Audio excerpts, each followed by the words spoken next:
I first read Harry Potter when I was about 10 or 11 years old. I first read Harry Potter when I was 20. 15.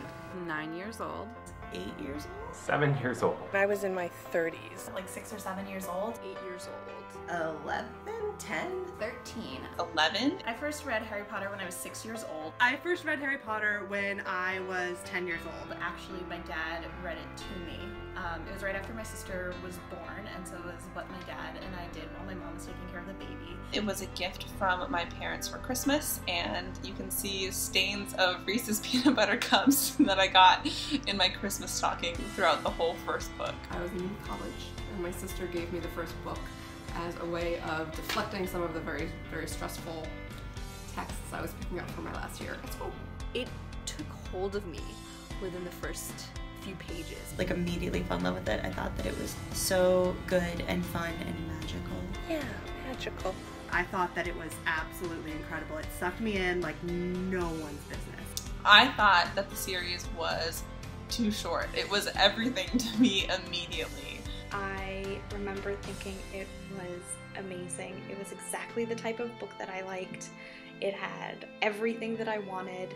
I thought it was wonderful. I thought it was dumb at first, honestly. At first, I didn't really like it.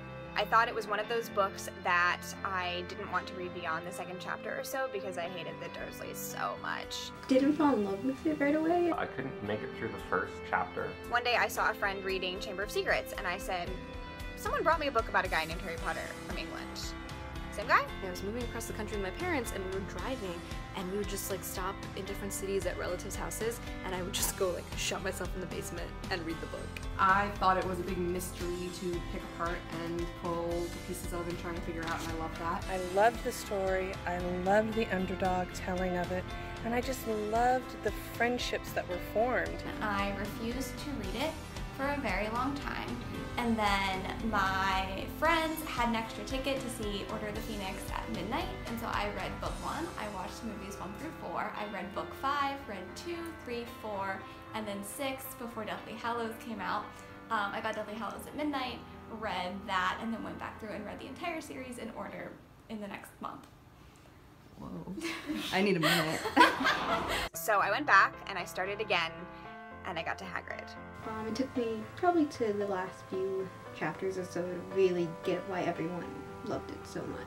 I was able to read 1, 2, 3, and 4 in one sitting. Well, not quite in one sitting, but pretty close. It took me coming back to it a second time before I fully got hooked. I haven't looked back since. My brother loved Sorcerer's Stone, so of course I came in with the attitude that I wasn't going to like it because my older brother did.